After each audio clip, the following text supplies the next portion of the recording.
Welcome, y'all! Woo! Yes, sir. This is the Pregame Engineer Tailgate Mayor Racing Podcast for Thursday, August 13th, 2015. I am Tailgate Mayor Rusty Wallace, visited as always by Pregame Engineer Andrew Sherwin. Sherwin, what is happening, my friend? I'm really excited about this episode.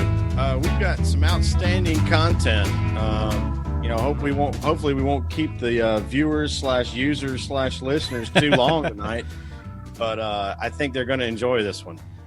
Yeah, I'm excited too. I didn't have much to say prior to this, and then you sent that big ol' list of topics, and now I'm really excited. So we've got a lot to talk about, and let's get straight into it. And if Sherwin's voice went down there a little bit, remember, I'm new to this mixer, and I might have tried to fade him out instead of the music there for a moment. So, oops, but we'll get over that. Let's go straight into our shout-outs. And if you remember, I have something for that. That's right. Here's our shout-out. The screaming lamb or the goat or whatever. Screaming goat deal, yeah. So first shout-out goes to Claire B. Lang for the info card tweeted out. Or how did that get out, Sherwin? Was it tweeted out or something? Yeah, she sent it out over Twitter. Yeah, and this is an info card describing the Aero package coming to Michigan, and we're going to get to that in a little bit. Of course, we always talk about last week and this week, so we'll talk about that. But there's a really cool infographic that Claire B. Lang has either put together or put out on Twitter or whatever. And Sherwin, let's make sure we get that on the PETM Twitter after the show, but that thing's real cool. And secondly, while we're talking about Michigan, Roger Curtis, the Michigan president, right? Yeah, he's president of Michigan International Speedway. Speedway. We've shouted him out a couple times before about how great a show he runs there and how Michigan has gone up on our list in terms of a bucket list sort of track. And so with his race coming up here and how hard he works and really how hard he works for the fans, we want to make sure we shout him out on the podcast this week. So, Sherwin, you got a couple shout-outs too. Well, and that reminded me that you don't know this, but I almost cooked up a plan to go to the race this weekend too. Oh, man. I had a ticket, but the logistics just don't work for staying overnight when you try to go to a racetrack that far away from major cities with airports. So, anywho, we'll get some actual shout-outs that I planned for. I want to give a solemn shout-out to Matt Weaver, who lost his granddaddy this week, and they were real close and fishing buddies, and it reminded me of my pawpaw and our fishing trips. Also, while I'm on that note, this is the anniversary of Tim Richmond's death. To the day. And if you don't know anything about Tim Richmond, you should certainly read about him. But the strongest thing that you would want to know if you're an Earnhardt fan or if you have a lot of respect for Earnhardt is when Tim Richmond first showed up in NASCAR, Dale Earnhardt walked over to his crew chief after their first practice or maybe the first race and said, Y'all better bolt everything down real tight on that car because that driver y'all got's driving hell out of it. and Tim Richmond had a great year, and I think it was 86. He won 7 races. This specific story is about Pocono, and he's coming out of the first turn, headed down Long Pond straightaway going into the Indy corner, the tunnel turn 2, and he comes over the radio and says, "Hey, Rick, you listening?" And he was talking about Rick Hendrick, who is his car owner. And Rick said, "Yep, I'm here." He said, "Watch this." He pulled down real high into turn 3, let Dale Earnhardt Sr., the Dale Earnhardt, past him underneath, coming out of turn 3. He drove up on his rear down the long straightaway, lifted his rear end off the ground, got him a little squirrely, passed him back in turn 1 on the white flag lap to win the race. Wow. That's Tim Richmond. B.A. B.A. B.A. And, yeah, tough to have lost him at age 34 or so in 1989, I believe was the number I looked up. But, yeah, that's something else. You know, one thing I didn't ask you, what you drinking on today, Sherwin? Ooh, good call. Yeah, Good yeah, call. yeah. Didn't miss it too late. I got something real nice. Ooh. Sticking with the wild turkey theme, but I have got a Manhattan. Hello, A Manhattan. little sweet vermouth, a little triple sec, a little lime juice. Oh, getting a little creative with it too. I like it. Well done. I've got the Star Hill Brewery Northern Lights IPA, and I got to tell you, it's something. It's really delicious. I know I'm a week late on National IPA Day, but I'm making up for it right here. This thing is really good. I'll be getting it again. And hey, we've been talking before about how I have not had something on deck, so I've been running out of breath. Not running out of breath, running out of voice by the end of this thing. I have got right here in my camo koozie, I've got the white Miller Lite. So the throwback looks Miller so Lite. delicious. Yeah, oh, it's pretty. He's waiting on deck right there for me. We haven't talked about the white Miller Lite on the podcast yet, but maybe that's something we'll do this coming weekend. Oh, we have to. No, Yeah. we don't necessarily have to talk about the white, but we have to talk about midnight. Yes, we do. I So forgot. That's not okay. We just already added content, so we got to breeze. On deck for me is you're a week late. I'm 2 weeks early. I've got Sierra Nevada's entry into the Oktoberfest realm. oh wow, that's like 2 months early about. So Well, it starts in September in Germany. that's a good point. So that's what we're drinking. What we're heading into. Hey, we have a few mistakes we've made, and I got something for that.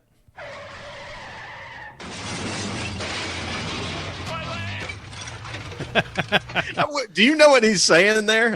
He says my leg.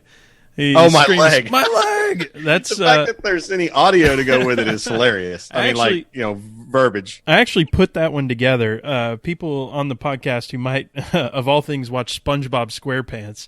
It's Okay. a running gag in SpongeBob. Every time there's a major car crash or anything, there's one guy. Every time, I'm talking about for 15 years or however long the show's been on, there's one guy that screams my leg. And so I edited him in there just to pay homage to SpongeBob SquarePants of all things. So go figure. But here we are. It's our mistakes we made. Sherwin, I think you've you know this one. Yeah, it's not so much a mistake. It's possible I gave Mike Tyson too much credit for a streak, about 5 straight first round knockouts. But let's be real here. The dude was BA. In his 19 knockouts, 12 of them ended in the first round. When he was ages 19 to 22, he was the baddest man on earth. And let's put that in context because, and we're going to talk about UFC just briefly at the end of the show today, but this isn't UFC we're talking about. We're talking about boxing. We're talking about 12 rounds, 2 minutes apiece, all right? And big old gloves and not allowed to knee, not allowed to kick, not allowed to take down. We're just talking about boxing here, just punching. If you put your hands up in front of your face, you'd think you could last 2 minutes against somebody. And 12 times Mike Tyson KO'd a guy. Not just TKO, not knockdowns. We're talking about knockouts in the first round in 2 minutes. That's that's a tough stat to counter. Yeah, body, head, you're done. Yeah. You drop those elbows just a little bit, and boom, that lights out. So, we haven't talked about this on the podcast yet, and we promise this is going to be our last sort of somber note here. Tony Stewart, Kevin Ward, that came up again in the last week. It's Watkins Glen. It's a year after Tony's accident with Kevin Ward, and you I picked my words carefully, and I said accident right there. This one came up because Kevin Ward's family has filed a civil suit in a wrongful death case against Tony Stewart. Tony has decided, seemingly from what I've read, that he's not going to settle. Otherwise, this would have been either settled or something would have happened by now. And so we haven't talked about it on the PETM. So I think it's something to talk about. I'm just going to go straight objective on this. We talked about this in the pre-show. I don't have any kids. You don't have any kids. We don't know what it's like to lose a kid or to be even fearful of losing a kid like that. And, that Kevin Ward's family, they're devastated. It's a tragedy. There's no doubt about that, right? So from there, I just want to take the facts on here. They're suing him, so I want to objectively talk about what are the chances, or what are the different outcomes right here. And by the facts, we have Kevin Ward, young racer. He's, what was he, 20 years old, I believe? 2021? 2021 sounds about right. Yep. He's in the sprint car race. I almost said sprint cup. Not quite. He's in the sprint car race. Of course, Tony Stewart loves racing dirt. He loves racing anything. Single guy, and just he lives to race. He loves racing. He loves bringing the attention to these dirt tracks and everything. He's a great face in these things. Brings a lot of attention. Brings a lot of fans. Brings a lot of money to these places, which is great at. And so Kevin Ward decides to walk out on the track. In the autopsy reports later, they show that he had not just marijuana in his system, like, oh, he smoked pot a few days ago, but they were saying he smoked pot at the most 5 hours earlier than, and that was the most. And they're saying, it could have been right before the race or something. So impaired judgment, walking out on the track, and of course what happened. I don't want to get into gory details here. And then you learn more and more about what Tony Stewart did in that last second and what's going through his mind. It's a caution. He doesn't know that Kevin Ward's out there upset at him. He may know that he dumped a guy that maybe he's dumped people 1,000 times. He's talking to his crew chief. He's trying to clear stuff off of his visor, and he has about 1 second to respond or to react to what's going on out there on the track, if he even sees Kevin Ward at the time. Video shows him kind of gassing up right there. And the more you learn about these cars, and I didn't really know at the very beginning of this whole thing, but the more you learn about these cars, the only way to avoid somebody if you're heading in that direction is to turn the wheel and gas it up. That's the only way to turn these things. And so in the state of New York and all that, I've been reading up all about it, and props to Bob Pockrass with USA Today. Is that who's Bob Pockrass is with? Pockrass actually upgraded to ESPN. Oh, yeah. Good on him. So he's been sending out a lot of stuff. I don't know why I've been enthralled with all this, but I've really been keen on what's going on.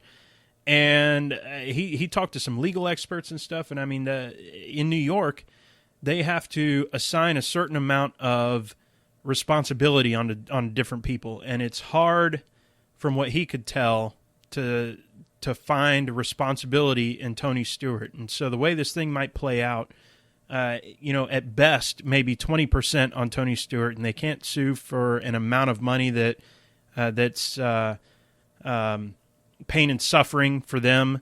They can only talk about how much support and money that Kevin Ward might have made over his career or something like that. And, of course, he's a 21-year-old sprint car driver. If he's going to break out into major sport, major cup racing or anything, it probably would have happened by then. So I just really don't see a whole lot coming out of this. I think this is either Tony out of being a generous guy that we've talked about before too. Maybe we haven't talked about it, how generous of a person Tony Stewart is off the track. Perhaps he could settle or something like that. But I really don't see much coming out of this, man. I think that's the end. That's about all I got to say about it. It's a tragedy. It's a tough deal. I hope it just kind of disappears here soon, and we can remember Kevin Ward, but we don't have to. Or maybe Tony Stewart is exonerated, as I believe he should be.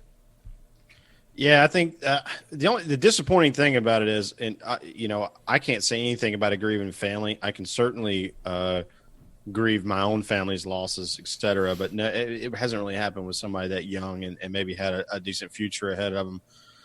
The thing I would question is the timing. Why would you basically launch the lawsuit? On the week anniversary, a year old, it just doesn't feel right. And for Tony to be such a giving man, and if you didn't know this, and we say that a lot on this podcast because we probably do more research, pay more attention than most people out there. Tony gives more behind the scenes than you can measure. Yeah. And he does a really good job of making sure we never find out, because he doesn't do it for credit. He's truly charitable. Yeah, yeah. And they're talking about, well, he's known for having a hot temper. Yes, he's known for having a hot temper, but he's never had a hot temper with somebody on the track and using his car as a weapon or something like that. That's never happened, and it hasn't happened for a reason. He knows what these things are capable of. He knows when you're driving a 700 horsepower tiny vehicle what that can do. He's not going to do something like that. So, yeah, like we said, a tragedy there. It's a shame. The one thing to talk about what you were referring to about the 1 year anniversary, there's something about that that people were, I guess, expecting is a way. From what I read in the media, they were saying if this comes, it'll come on either Daytona, of course, the biggest race of the year, or on the anniversary. So splash news. Yeah, evidently that's not exactly unexpected, but yeah, the timing is a little. It stings a little bit, So I don't know. I don't think we. That's all I got to say. I'm in the. I'm not here to take sides. That's awful to do in a tragedy, but I really don't see anything coming out of this for the Ward family. I hope they get some peace at some point. I hope so too. I hope this is just a last-ditch effort to alleviate some grieving. That's a good way to put it. I hope it's not. I hope it's not a last-ditch effort at a money grab. Yeah. So let's move on to something fun. We had some disagreements this last week. Ty Dillon and Regan Smith. We did. Talk to us about that. That was fun. Oh, man. So you've heard drivers from time to time refer to a fellow driver as a dart without feathers. In other words, you don't know where it's going, but it's going pretty daggum quick. Yeah. And that was Ty Dillon this weekend during the Xfinity race. He was dive bombing corners, running through the grass, trying to use 8 tires to turn, which is awesome on a video game. But there are consequences when you do it in a real race, because sometimes you wreck somebody maybe already didn't like you. Sometimes you wreck a teammate. Ty did both of those. And not only that, but if you're using 8 tires at Watkins Glen, you're on the outside this time, you're going to be on the inside next time, or on the inside this time, you're going to be on the outside next time. You never know that, that's quick retaliation. But if you dump the guy, he's not there. And that was one of Regan's comments after the race was over. Obviously, he was extremely hot, but the reporter Mike Massaro repeated at least twice, maybe 3 times, that Ty took ownership over creating the wreck. And Regan's like, duh. He had a great finish, and the car that he wrecked was 20 rows back and no danger to him. Of course, he's going to take credit in that situation. Yeah. So, needless to say, Ty and Regan had a, let's call it air quote, discussion on pit road. The first 2 or 3 words didn't go to Regan's liking, so he grabbed Ty by the collar and held on to him, and I wish I had slow-moed the replay so that I could annotate what Regan said. I certainly wouldn't be able to repeat it on this podcast, but I would have loved to know the combination of insults that he put together. But the thing that rings out of his commentary, that rings the bell, is he has vowed that the number 3 will absolutely not win the championship. He himself may have taken his chances of winning the championship out of the mix, but he has vowed that he will prevent the 3 from winning. So that'll be interesting to see. I'm sure owners that have a lot of money on the line will step in and perhaps alleviate the situation. In this case, we're talking about Richard Childress for Ty and Dale Earnhardt Jr. for Regan. But I tell you what, I got more reason to watch that Saturday race than ever. Oh, for sure. And to say something like that, man, that's pretty huge. He will not win the championship. I will make sure of it, or whatever the exact words were. But man, that's yeah, you're exactly right. That gives me some reason to watch that race. Yeah, you should have seen Regan turn into a bulldog. I think, Ty's a big boy, and he's young and he's in shape. But I think if the cameras weren't there and there was nobody in between him, I don't know that he would have come out on the winning end of that deal. Regan was mad. Yeah, I think he's tough. He had passion on his side there. Right. If all things are equal, face off like you said with nobody there, Regan's got passion on his side and he's got fire in his eyes. So I think you're right. Well, and I'm going to give some credit to Ty too. In his interview, he said, I take credit for, or not credit, but I said I'll take ownership over the wreck. He said, but I'm not going to apologize for what happened after the race was over. And if he wants to meet between the haulers to sort it out, he said, I ain't afraid. So good on him. Yeah, good. A couple for him. of tough guys stepping up to the plate. That's what NASCAR needs. I don't necessarily care to have it. It's fun when it does happen, but I don't need it to be paying attention to the sport. But there's a lot of people that seem to need it. At least that's the way NASCAR sees it. I need it to be organic. That's what I need. I need it to be organic. I don't need it to be contrived or because NASCAR threw a late caution and now these guys are side by side or whatever happens. I just need this to be an organic thing, and this feels like old school NASCAR right here. So yeah, you're exactly right. And like we said, with the passion between those two and with the passionate comments they've made, that's that makes for exciting next week. They've sold me on the next race, so good for them. Yeah, that's right. And Daddy Dylan came over and had some words to say to Regan about putting his hands on his son, and I'm pretty sure Regan told him where he could go. Well, hey, good on Regan. I mean, you gotta fend for yourself there. So, yeah, I'm cool with that. So that takes us to Watkins Glen. Let's talk about Watkins Glen. I think we should start with our picks because I just want to get this over with. Sure. Let's go with the picks. I picked Dinger, and we do the podcast on Thursday. This was before the qualifying and everything, and Dinger qualified first. I was feeling pretty good. I was like, all right, I actually know something about racing. I picked the guy who went on the pole, and then he went on to destroy his car, and that was it. So no dice for me. I also my dark horse was Tony, and Tony just didn't, or he finished 42nd or something like that. So yeah, I think both your cars broke parts. And yeah, that ultimately ended their day. Yeah, but you had Brad and Clint Boyer. Right, I had Brad as my initial pick, my regular pick, my pick to win it. He finished 7th, and my dark horse actually did one spot better. So good on Clint Boyer. I hope he's coming out of the valley he's been in for a couple of years. I really like I said, I like to see that guy win. And a quick anecdote while we're talking about Clint and Michael Waltrip racing. I stopped in Mooresville for lunch yesterday at a neat little place called Max Speed Shop.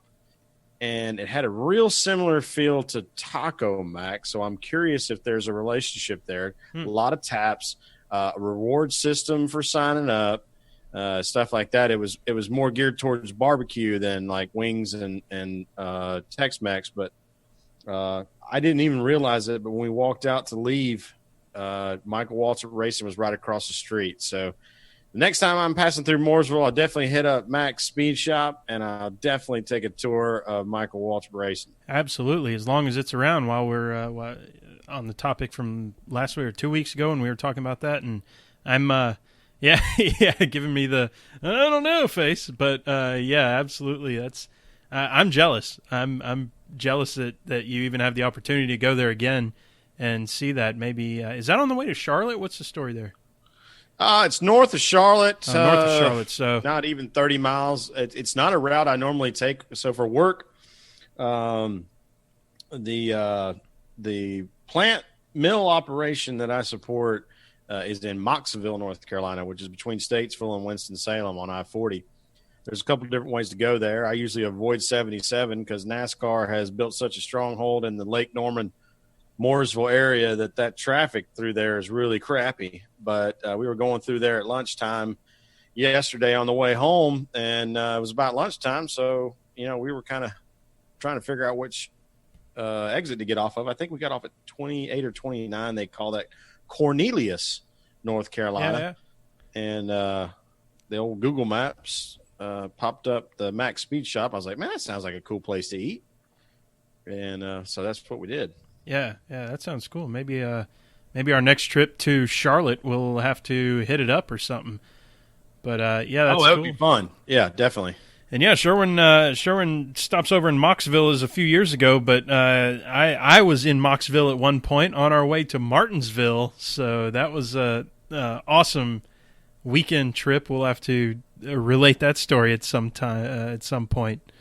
But for now, let's talk about the winner of that race. Old Joey Last Place, as we used to call him, Logano. I think we've talked about it on the podcast before, how we used to call him Last Place and how just as a joke because we thought that Gibbs had swung and missed on a young guy. But here he is. I mean, he's won on everything now, and he swept the weekend on a road course, adding to his resume. And before you respond, I've got to do that. Yeah. We're at the second beer here. So Nice. Anyway, go for it. Yeah, I mean, we called him Joey Last Place. They called him Sliced Bread when he showed up. He certainly performed well in the Nationwide Series before it became the Xfinity Series. But when he got to the Cup car, it just didn't seem to work for 5 years. But now I've got his nickname as Joey the Road King Logano, sweeping the weekend in both the Xfinity and Cup race. Did I say? I don't know if I said Nationwide, but I was thinking it. Yeah, well, I shouldn't have said it earlier. I did that on purpose, actually, Yeah. and I confused my own brain. But That'll happen.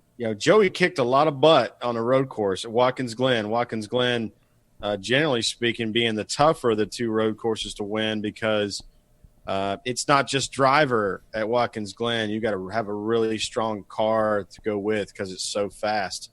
But if you look at what Joey's done this year, Joey's won the Daytona 500 and he's won Watkins Glen and a couple races in between, I believe. That is, I don't know if it's unprecedented. It's probably not. I'm sure the esteemed Jeff Gordon's probably done it. I was thinking Jeff, yeah. Yeah, but who else would have done it? I mean, I know Earnhardt only won there once, so he probably didn't do it since he Tony didn't win or the Daytona Jimmy 500 until Tony's never won the Daytona 500. Oh, yeah. So, it's a really unprecedented deal. It shows you the depth of his skill as a race car driver, and what's great about it is that we can talk about him with such reverence. He's 25 years old, and I'm not a fan. I'm not a fan of his team. I'm not a fan of the company that he drives for. I'm not a fan of the automaker that he drives for. But the kid's good. You got to talk about him. Absolutely. Brad finished second in the Xfinity race. He actually led more laps. He led 40. Joey led 39. It was a toss-up on who was going to win. I think Brad would tell you that he probably thought Joey was going to win. Yeah. Well, I mean, how much gas did Harvick need to win that? I mean, well, that's a good question too. I mean, it's cup? a really easy thing to forget. When you start looking at the stats after the fact and trying to compare who had what kind of race, Harvick only needed, I think his crew chief. Here's a really funny prank. Somebody who's a jerk left a gallon of gas can on his crew chief, Rodney Childers. Front step. So when Rodney got home from the race, he had a gallon of gas sitting there and said, "This is all you needed," or second place, or so. I don't know what it was. It was a really jerky thing to do unless you're a good friend with somebody. Yeah, you're talking about pretty serious impact of money and points and yada yada. But Rodney said, "Well, we didn't need a whole gallon. We didn't need but about a half a cup." Yeah. Yeah, that was it was actually fun to watch. I enjoyed it. We've talked about our thoughts on fuel mileage racing here. But yeah, that was a good one. People were gambling. Some lost, some won. So, and like you said, Penske was strong at Watkins Glen, and of course Joey, like you said, the Road King. I like that. I like that name. I think he would think it's a bit ostentatious for himself at this point, but like you said, he's got the accolades now. It's impressive to watch him. So I think at the end of the race, me and you were texting back and forth saying, you know what, that was good on him. That was a good race. All right, I want to give a quick shout out. We had talked about Boris Said, the 52-year-old road racer. sports car racer mainly, but he got in a Gibbs car that's been winning races this year, and he finished fourth. He had a good run. I think that some of that may have been due to good fortune and the fact that he actually raced very quietly. He didn't get in anybody's way. He did, and he stayed to the back. I was checking on him toward the end of the race, and I mean, he was like 20-something with just a dozen or two laps to go. Yeah. No, he did. He had a good run. They were on a different pit strategy. Yeah. I think they had a tire go bad or something, so they ended up getting the pit out of sequence, which worked out for him. But he had a pretty good run all day, and I can't believe I didn't put on my list of things to talk about is this Australian Kenny Hobble and the fun run he had. He's the one that's been behind that wild paint scheme that's been on the 20. It's some kind of energy drink, and it's all kind of bright orange and purple and whatnot. Mm-hmm. He got in the way and got wrecked a little bit, but he had a great thing to say after the hard crash when the reporter asked him how he felt. He said, "Nothing two scotches couldn't fix," in a perfect Australian accent. Oh, so that was beautiful. Awesome. That's beautiful. You sent me a stat on Kyle Busch that I didn't realize. I mean, it makes sense, but that I didn't realize at the time. Tell the folks what that is. Yeah, well, I'll start with guess who finished second in the Cup race, and his name's Kyle Busch. Quietly. And there's been a lot of chatter this week about whether or not his crew chief was too conservative and holding him back because his crew chief let him go, and then he gets all the way up to second. Kyle Busch has scored more points since his return to the car than anybody else in Sprint Cup, and more by a bunch. It was like by 23 points, I think. Half a race? So half a race. He's been a half a race anybody. Better than everybody else. Joey Logano is number 2, and he's 23 or 22 points less than what Kyle's been. Yeah, that's unbelievable coming out of, like you said, coming out of his return to the track. And you're right, his crew chief. Matter of fact, it was like 20 to go, and his crew chief was saying, "You can't get these guys," because he was back in 20-something place when maybe it was only 10 to go or 15 or whatever it was, and he said, "You can't get these guys, so save for me." Well, sure enough, he's up in second. Like you said, he's getting a little crap for having hold his driver back. Even his driver called him out. He kind of called him out a little bit on the post race. I thought that was a good, respectful call out, but at least a little bit of a call out. Well, my crew chief told me I couldn't make it, so I wanted to make sure. I wanted to prove him a little wrong. But yeah, we were just saying, and back to kind of a points day, if you will, which strangely in this environment and how everything has come to fruition is what Kyle Busch needed. He needed a points day. So it was actually kind of fun to watch that a little bit. Well, with 4 wins, he certainly doesn't need to win. And Mm-hmm. and in this strange world we live in now, where we react to every piece of data available, there's 48 tweeting reporters trying to get clicks on their website. We're somehow poo-pooing Kyle Busch's crew chief, who got him 4 wins. Remember, they do it together. Yeah, you're right. A second place finish. I guess what we're talking about is what could have been if he'd have won, and what we'd be talking about with that. What would that be, like 4 out of 5 races he'd won? Or I don't know. It doesn't matter. He's on a special run as is. But I mean, are you kidding me? Like, to get upset second. Oh yeah, I ain't upset. I'm just wondering if his crew chief had not said something, what would have been the outcome? Just out of morbid curiosity, wishing and nuts and candy and all that stuff. Heck yeah! I mean, wouldn't you have loved to see Kyle Busch and Joey, former teammates, duke it out like we saw Brad and Kyle do it? We saw Allmendinger and Ambrose do it. Mm-hmm. There's nothing better than 2 guys just beating on each other on those really fast corners. Everybody's using 8 tires to turn, grass, dirt, doesn't matter. It would have been awesome, but it was still also awesome. Yeah. I mean, in conclusion, on Watkins Glen, it was a great race. I love road racing in these cars. I should say. I really like seeing the road races. I like that we do 2 of them. And Watkins Glen, like you said last week, is the super speedway of these 2, and it's really stood out to me. I really enjoy watching that race. Yeah, absolutely. So if you want to know, like, how does it compare? Like, we call Watkins Glen the super speedway. the race cars, of the road races. Excuse me. Infineon Raceway, they qualify at about 92, 93 miles an hour on a 1.9 mile course. Watkins Glen is 2.45, and they qualify at well over 100 miles an hour. Yeah. Yeah. And that big old hairpin turn at Sonoma has a lot to do with that, too, where they're going 30 miles an hour for a little while. But yeah, just a great race. So that brings us to Michigan, man.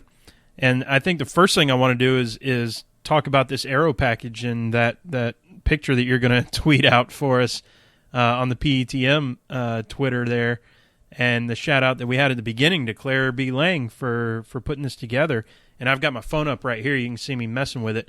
But so we have a few changes, and like we've been saying over the past month or so, this was one of the planned changes that NASCAR wanted to do to try out some things, especially before the chase. Don't want to mess with the chase, but want to try out a few things, see if we can get these cars either bunched up or allowing some of these slingshot moves and stuff. So I'll tell the folks what we're doing, and you tell us what that means for everybody. So first thing is the radiator pan, which sits on the front of the car, keeps the car cool by blowing air. I say blowing air. It's not a fan or anything. Obviously, these cars are moving at almost 200 miles an hour plus at Michigan.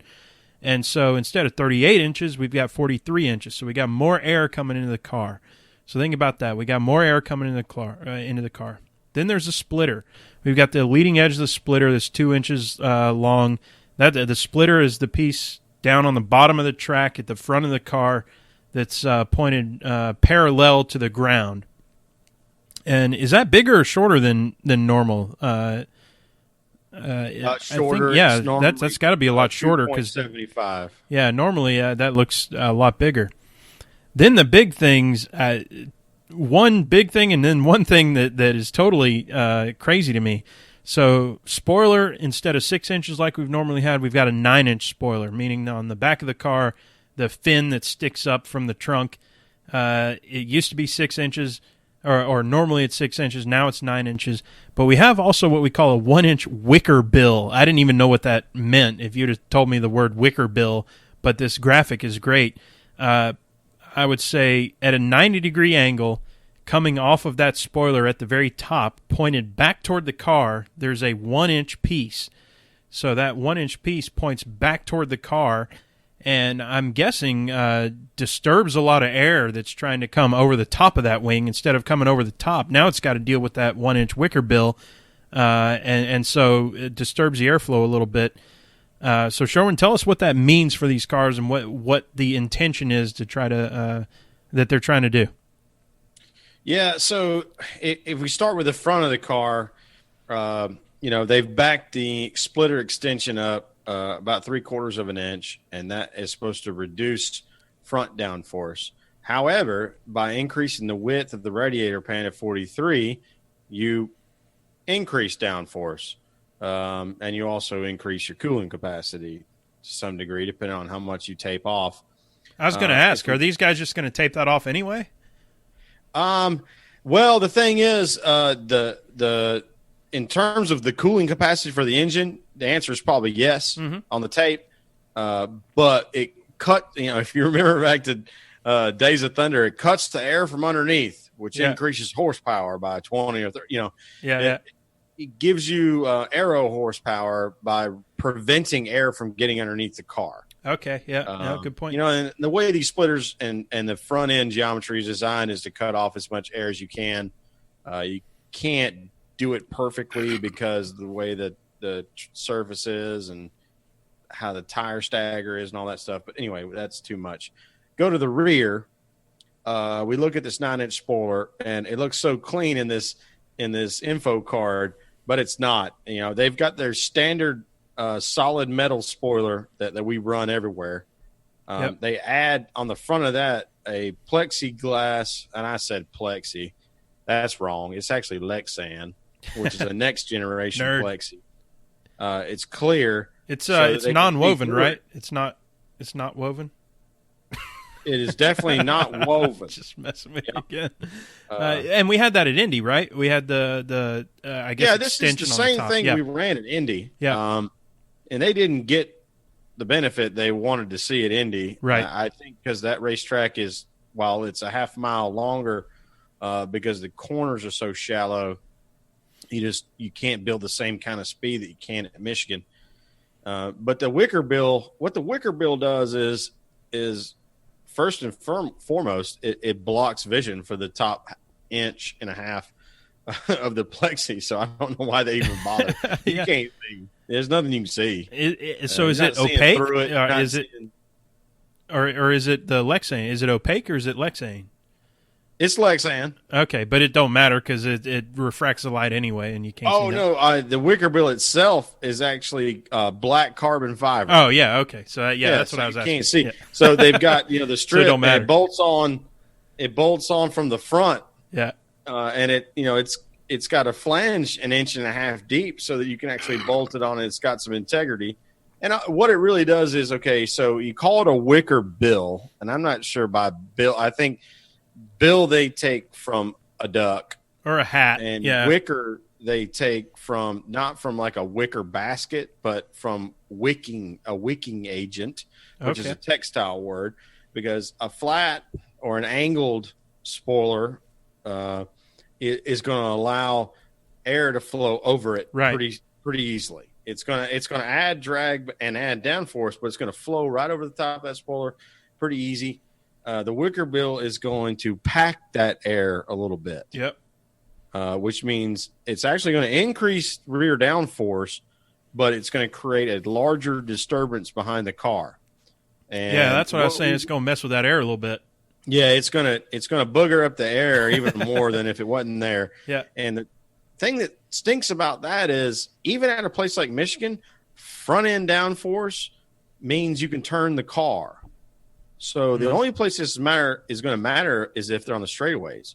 But I don't think you're going to see cars bunched up, because whoever nails front end geometry and gets the car on the ground and gets out in front in the clean stuff is going to get gone. It's not going to matter. If you get gone in the corners, nobody's catching you on the back stretch or the front stretch because of this wicker bill. That's not, I mean, to me, it's a great R&D experiment that they ran at Indy. They didn't learn enough because they're bringing the same thing back to Michigan. Yeah. I think we're going to see the same kind of race. We're going to say whoever nails the geometry and the weight distribution and uses the tires to the full extent they can be used at a fast track like Michigan is going to get gone. Yeah, and they're saying that they're trying to make these changes to allow for more passing and slingshot moves. So, well, like you said, we'll see what happens.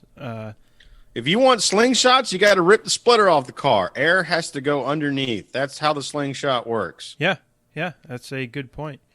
So that gets us to our picks, and I think we decided to use this sound effect from now on for the picks. It's our hero from last week. Here he goes.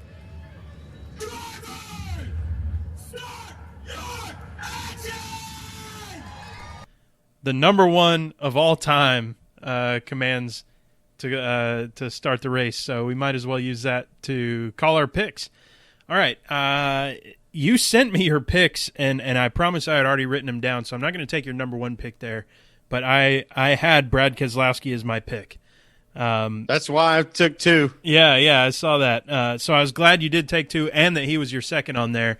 But I feel really strong about Brad Keselowski. I'll be quick here. My dark horse, and I've been the death knell for the last 2-3 weeks on drivers, so I might as well go all in. I don't believe in jinxes like this, but Casey Kane, man, it feels like a now or never. Maybe he doesn't win, but he's got to get a if he doesn't get up in top 5 right now, I don't think the morale's going to be there for Bristol, Darlington, and so on for the rest of it. So I think he's got to get maybe not top 5, maybe just a great run or whatever, or be up front all day or whatever. But he's got to have a good race this race to even think about winning if he doesn't win. So I think that's my picks, Brad K and my dark horse Casey Kane.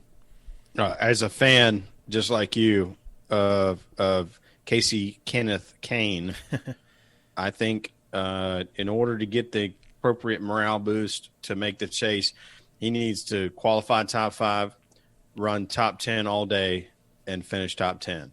Yeah. That's what he needs to do. I like that you picked him as a dark horse, mostly because of calling him a dark horse, because I think you're right. I think right now he is a dark horse. Oh, for sure. For sure. He hasn't shown They us haven't anything. shown any signs of being able to win. Yeah, exactly. So I'm glad you picked Brad, because I can't wait for Brad to win at home. That's so much fun. And with all the stuff we talked about before with Paige White, his girlfriend, and all the stuff they've gone through with their brand new child and the health aspect, and then him winning in midst of all that turmoil, that bodes well. I think that props up a former champion and brings him into another championship in terms of confidence.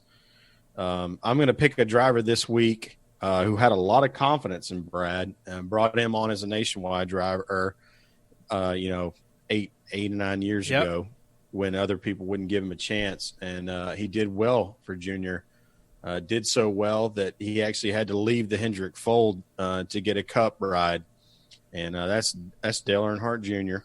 He's been really good at Michigan. They were really fast at other fast tracks. So I think that's a fun pick. I think it's a solid points winning pick. Yeah. For my dark horse, I also picked 2. Little worried you might steal one.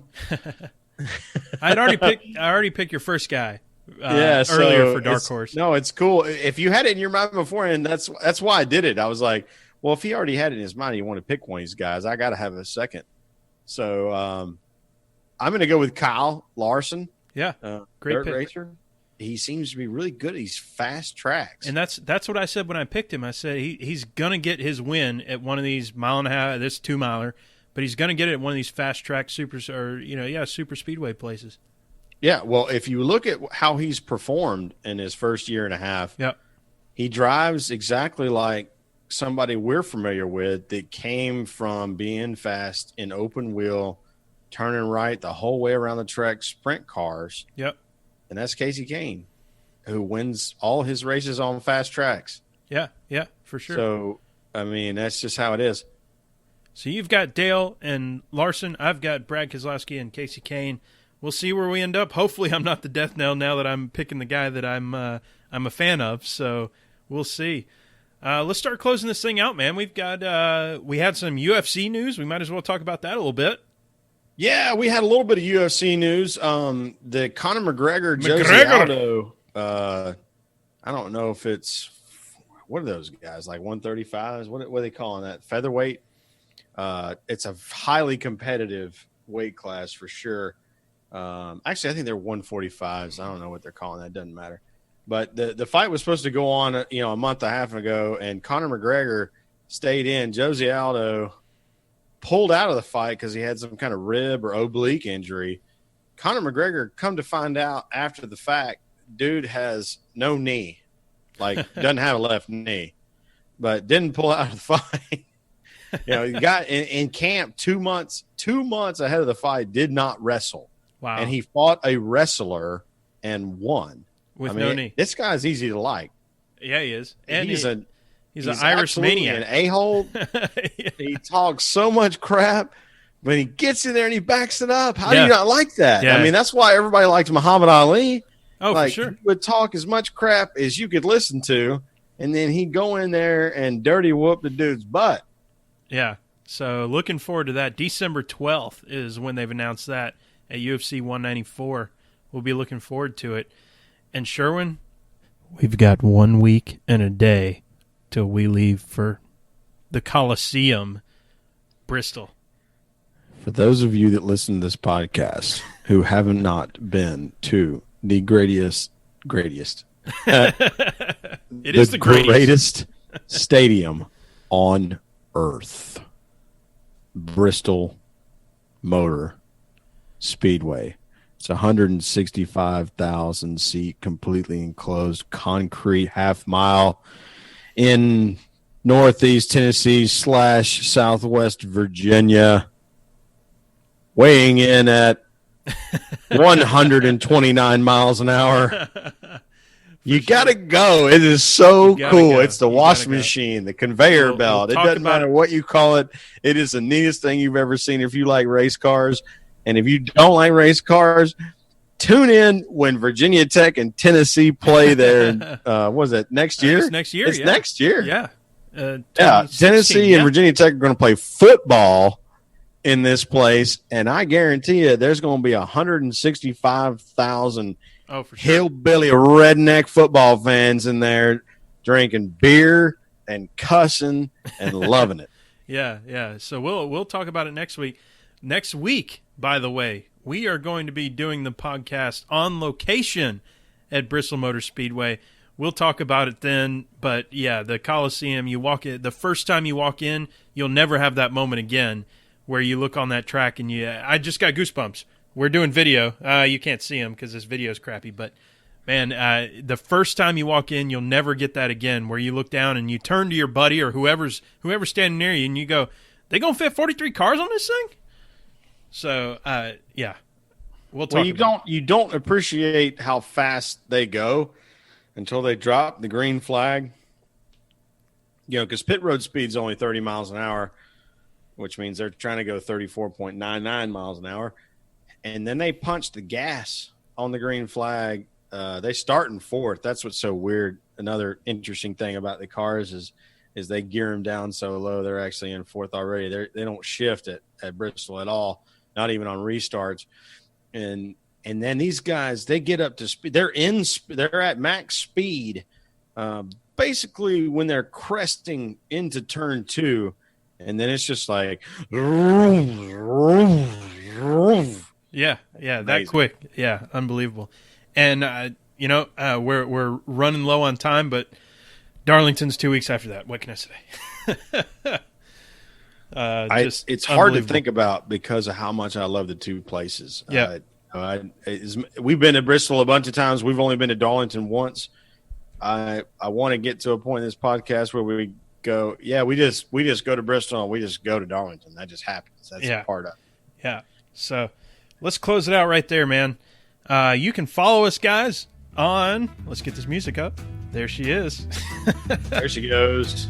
You can follow us on Twitter at PETM Podcast. Once again, I'm Tailgate Mayor. That's at Tailgate Mayor. Rusty Wallace and Sherwin, tell us about your Twitter.